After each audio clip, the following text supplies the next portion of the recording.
اللہ تعالیٰ نے یہ فرمایا ہے کہ بنی اسرائیل کو ایک حکم یہ بھی تھا کہ یہ جب بیت المقدس میں جائیں تو سجدے کی حالت میں جائیں، لیکن ان میں سے بہت سارے نافرمان ایسے تھے کہ وہ اپنی سرین کو گھسیٹتے ہوئے ایسے جا رہے تھے۔ حکم ہوا تو سجدہ کر کے جائیں، لیکن وہ مذاق کے طور پر سرین اپنی گھسیٹتے ہوئے اس طرح سے بیت المقدس میں جانے لگے۔ ایک نافرمانی یہ کیا انہوں نے، اور پھر اللہ نے فرمایا تھا ہفتے کے دن شکار نہ کرنا، سنیچر کے دن شکار کرنا ان کے لیے حرام تھا۔ تو یہ بنی اسرائیل کیا کرتے تھے، جمعہ کے دن جال لگا کے آتے تھے مچھلیوں کا، اور اتوار کو جا کر کے لے کے آتے تھے۔ کہتے ہم سنیچر کو شکار نہیں کیے، جمعہ کو جال لگائے تھے، اتوار کو لے کے آئے، پھر مچھلیاں کون سے دن پھنسی تھی ہیں۔ تو اس طرح ہیلے بہانے کس کے لیے کرتے ہیں؟ اللہ کے لیے۔ وہ اللہ کو دھوکہ دینے کی سوچتے ہیں، جیسے کچھ لوگ زکوٰۃ چھپانے کے لیے کرتے ہیں۔ سال ہونے سے پہلے کسی کو مالک بنا دیا، بھائی سال نہیں ہوا میرے پاس، وہ 6 مہینے رکھا، اس نے واپس لوٹا دیا۔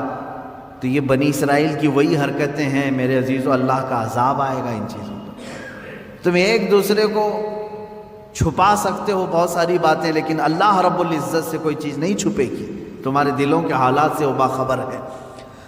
اور اللہ نے فرمایا ہم نے ان سے گاڑا عہد لیا تھا کہ یہ چیزیں نہیں کرو گے، پھر بھی انہوں نے کیا۔ فَبِمَا نَقْضِهِمْ مِيثَاقَهُمْ، اللہ فرماتا ہے تو ان کی کیسی بدعہدیوں کے سبب ہم نے ان پر لعنت کی ہے۔ یعنی وعدہ خلافی کرتے تھے یہ بنی اسرائیل یہودی، توبہ کرتے تھے اللہ آئندہ سے ایسا کبھی نہیں کریں گے، بچڑے کی پوجا میں لگ گئے۔ فرعون سے تو نجات دے دے ہم سب چھوڑ دیں گے، اللہ نے نجات دی، پھر وہی کرنے لگے۔ اور پھر اللہ تبارک و تعالیٰ نے ان سے فرمایا تھا کہ تم سجدہ کر کے جاؤ گے بیت المقدس میں، یہ جان بوجھ کر کے انہوں نے اپنی پیچھے والا حصہ گھسیٹتے ہوئے زمین پر اندر گئے، اور کہنے کا حکم تھا ان کو حِتَّةٌ نَغْفِرْ لَكُمْ، مغفرت ہو اے اللہ۔ تو لیکن وہ کیا کہہ رہے تھے، حبۃ، اے دانہ ہی دانہ ہے، اناج ہی اناج چاہیے ہمیں۔ ایسی نافرمان قوم تھی۔ اللہ فرما رہا ہے تسبیح بولو مغفرت، اور وہ کہہ رہے ہیں گیہوں جوار، یعنی دانوں کے نام لے کر کے کہہ رہے تھے کہ یہ ملے ہم کو، فلاں ملے۔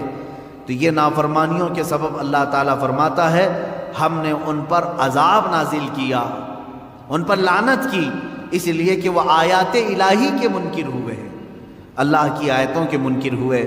یہاں سے بات، اور پھر اللہ تعالیٰ فرماتا ہے وَبِكُفْرِهِمْ وَقَوْلِهِمْ عَلَى مَرْيَمَ بُهْتَانًا عَظِيمًا، اور اس لیے بھی اللہ نے ان پر لعنت کی کہ انہوں نے کفر کیا اور مریم پر بڑا بہتان باندھا۔ یہ یہودی ہی تھے جو حضرت بی بی مریم پر تہمت لگاتے تھے کہ عورت ناپاک ہے، بغیر شوہر کے اس کو بچہ کیسے ہوا، اس نے غلط کاری کی ہے، بدکاری کی ہے، معاذ اللہ رب العالمین۔ 1000 تہمتیں سیدہ بی بی مریم سلام اللہ علیہا، وہ عفت معاب تھیں، طاہرہ تھیں، زاہدہ تھیں، عابدہ تھیں، بطول تھیں، جن کو کسی بشر نے چھوا نہیں، ان پر ان یہودیوں نے تہمتوں کی بوچھار لگائی۔ اس پر اللہ تعالیٰ فرماتا ہے کہ ہم نے ان پر لعنت کی ہے۔ اب یہاں سے پھر میرا ٹاپک چلے گا کہ یہودی لعنت شدہ قوم کیوں ہے، کیونکہ آج مجھے بتانا ہوگا کہ آج بھی یہود پوری دنیا میں اپنے پنجے گاڑنے کے لیے کس کی ناک میں دم نہیں کیا ہوا ہے۔ سارا کا سارا یہ جو کھیل دیکھ رہے ہیں آج دنیا میں اتھل پتھل ہو رہی ہے، یہ چند شرپسند یہودیوں کی وجہ سے۔ مجھے کہتے ہیں کچھ لوگ اینٹی جیوز ہیں، آپ سارے یہودیوں کے اینٹی تھوڑی نہ ہیں، جو ایمان والے تھے ہم ان کے مخالف نہیں ہیں، جو اللہ کو ایک مانتے ہیں، انبیاء پر ایمان لاتے ہیں، وہ اچھے یہودی تھے پہلے زمانے میں۔ ہم تو تمہارے کرتوت کے مخالف ہیں، ہم تمہارے تمام یہ مظالم کے خلاف بولتے ہیں جو تم آج پوری دنیا پر ڈھائے ہوئے ہو۔ انہوں نے خفیہ تنظیمیں بنا کر رکھی ہیں، یہ عیسائیوں کو بھی برباد کرنا چاہتے ہیں، مسلمانوں کو بھی۔ ان کا صرف اور صرف نظام ایک ہی ہے کہ دنیا بنی ہے تو صرف یہودیوں کے لیے بنی ہے، راج ہوگا تو صرف یہودیوں کا ہوگا، باقی ساری انسانیت غلام ہوگی۔ اس پر میں انشاءاللہ آگے گفتگو کروں گا۔ یہاں سے آیتیں یہی چل رہی ہیں، اللہ فرما رہا ہے ان پر ہم نے لعنت کیوں کی، ان پر ہم نے لعنت کیوں کی۔ ان کی کئی وجوہات اللہ نے بیان کی۔ یہ ہمیشہ وعدہ خلافی کرتے ہیں، وعدہ توڑتے ہیں۔ اب اندازہ کرو یہودی جو اللہ سے کیا ہوا وعدہ توڑ سکتے ہیں تو تمہارے سے کیا ہوا وعدہ کیسے نہیں توڑیں گے؟ یہ تو پل بھر میں توڑیں گے۔ اور اللہ سے ایسے وقت میں وعدہ کرتے تھے جب آسمان اتار کے ان کے سروں پر رکھ دیا گیا، وعدہ کیا آئندہ سے کبھی نہیں کریں گے۔ انہیں معلوم ہے اللہ کی طاقت کیا ہے، اس کے باوجود وہ اللہ کا وعدہ توڑتے تھے۔ اب اللہ کا وعدہ توڑنے والی قوم کیا تمہارے بھروسے کے قابل ہوگی؟ تم بھروسہ کرو گے؟ حیرت ہے، آج سعودی عرب اسرائیل پر بھروسہ کر رہا ہے۔ جو اللہ کا وعدہ توڑتی ہے وہ سعودی کا وعدہ کیوں نہیں توڑے گی؟ یہی یہود ہیں جو آج اسرائیل میں ہیں۔ حیرت ہوتی ہے، ابھی سعودی عرب نے اپنے تعلقات جو استوار کیے ہیں اسرائیل سے وہ یوں ہی نہیں کیے۔ اس کی وجہ ہے، میں نے اس سے قبل شاید کسی محفل میں آپ سے کہا تھا، سعودی عرب کو خطرہ ایسا لگنے لگا خطے میں کہ اب ہمارے دشمن بڑھ رہے ہیں، کیونکہ ترکی اب ببانگ دہل بولنا شروع کر چکا ہے۔ ترکی اپنی طاقت میں بہت آگے بڑھ رہا ہے، ترکی اپنا الگ الائنس بنا رہا ہے، کیونکہ سعودی عرب کا وہ OIC ہمیشہ پہلے سے ہے، ایک آرگنائزیشن ہے اسلامک کنٹریز کا۔ ترکی اس میں سے الگ ہو کر، پاکستان اس میں سے الگ ہو کر، ایران الگ ہو کر، چائنا کو بھی یہ لوگ شامل کر کے، رشیا کو بھی شامل کر کے، قطر کو بھی لے کر یہ اپنا الائنس بنانے لگ گئے۔ ہمیں خوف، یہ سیاسی معاملات ہیں، جو دنیا کی سیاست پر نظر رکھتے ہیں اچھی طرح جانتے ہیں۔ اب سعودی کو خطرہ ایران سے ہوا، خطرہ ترکی سے ہوا، تو گود میں جا کر بیٹھا اسرائیل کے، کیا آپ ہمارے مائی باپا ہو، آپ ہماری حفاظت کر لینا۔ اسرائیل نے ہاتھ رکھ دیا سعودی کو، تو میرا بچہ ہے، اگرچہ ناجائز ہے، ہم تو تیری پرورش کریں گے، ہم تیرے بیک سپورٹ رہیں گے۔ بس اتنی سی بات ہے کہ اسرائیل کا سپورٹ سعودی کو ملا اور UAE کو ملا۔ دبئی کی عمارتیں ہل رہی ہیں، کس بات پر؟ خوف سے۔ ہم نے تو آسمان چھوتی ہوئی عمارتیں بنائی، سیکورٹی تو نہیں ہے۔ جب آس پاس کے دشمن ملک، یعنی ملک دشمن ہو جائیں گے تو خطرہ ان کی بلڈنگوں پر بھی ہے، ہمیشہ لہرا رہی ہیں خوف سے۔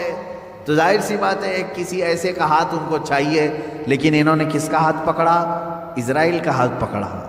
یہ ہے اصل وجہ، ان کو اپنا خود کا علاقہ محفوظ کرنے کے لیے اسرائیل کا سہارا لینا پڑا۔ لیکن یہ وہ قوم ہے جو اسلام کا نام لیتی ہے۔ کاش یہ قرآن پڑھے ہوتے تو میں سمجھتا ہوں ذرا برابر ان کے دل میں ایمان ہوتا تو کبھی ایسی قوم پر بھروسہ نہیں کرتے جس قوم پر اللہ نے ہر نماز میں، ہر رکعت میں لعنت کرنے کا حکم دیا ہے، غیر المغضوب علیہم ولا الضالین۔ سورہ فاتحہ میں ہم کہتے ہیں اے اللہ ہم کو یہودیوں کے راستے پر نہ چلا، وہ مغضوب ہیں۔ مغضوب کا مطلب اللہ کا غضب ہے ان کے اوپر۔ جس قوم پر اللہ کا غضب ہے ان سے ہاتھ ملانا کہاں کا اسلام ہے؟ ہاں تمہارے سیاسی معاملات کے لیے ہاتھ ملاؤ، چوم لو، تم کو جو بوسے دینا وہ بوسے دے لو، تمہارے معاملات الگ ہیں۔ لیکن میرے عزیزو، اس طرح راستے ہموار کر لینا کہ تو میرا بھائی میں تیرا بھائی، آگ اور پانی ایک ہو نہیں سکتے۔ دیکھنا ایک وقت آئے گا، ہو سکتا ہے میری زبان بند کر دے، لیکن میرے عزیزو جو کہہ رہا ہوں قرآن کی بات کہہ رہا ہوں۔ جو قوم عہد شکنی کرتی ہے، وعدہ خلافی کرنے میں مشہور ہے، اللہ نے قرآن میں فرمایا وہ اس سعودی کا وعدہ کب تک پورا کرے گی؟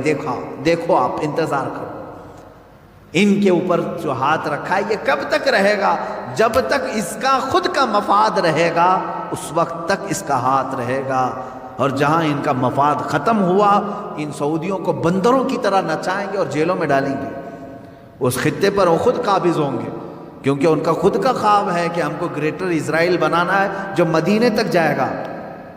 اسرائیل اتنا بڑا بنے گا کہ شام بھی اس میں آئے گا، جارڈن بھی اس میں آئے گا، اور پھر عراق کا کچھ حصہ آئے گا، مصر کا کچھ حصہ آئے گا، اور مدینے تک آئے گا۔ سعودی عرب اتنا بڑا ایک اسرائیل بنانے کا خواب ہے۔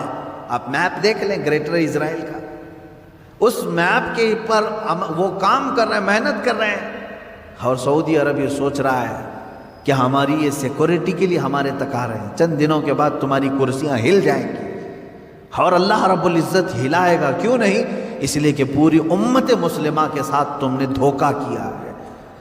خادم الحرمین شریفین کہہ کر کے، یہ جن کے بارے میں اقبال نے بہت پہلے کہا تھا یہی وہ شیخ حرم ہے جو چرا کے بیچ کھاتا ہے گلی میں بو زردلق اویس و چادر زہرا.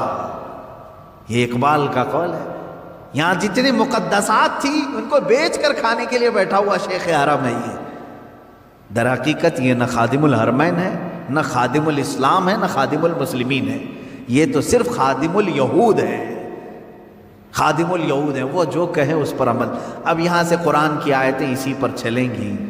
اللہ نے اگر زندگی باقی رہی تو اس پر میں گفتگو کروں گا کہ یہ لعنت شدہ قوم کیوں ہے، کن حرکتوں کی وجہ سے اللہ نے ان کو قیامت تک ملعون کہا ہے. یہ لعنت ہوتی رہے گی ان پر. اللہ رب العزت اس قوم کی نحوستوں سے ہمیں بچا ہے، اور اس کی تمام تر دراندازیاں جو اسلام اور مسلمانوں کے لیے ہو رہی ہیں، مولا تعالیٰ اسلام اور سنیت کو ان کی دراندازیوں سے محفوظ رکھے. خلاق العالمین یہود و نصارہ کی تمام برے منصوبوں کو تو خاک میں ملا دے، اسلام و سنیت کا بول بالا فرما دے.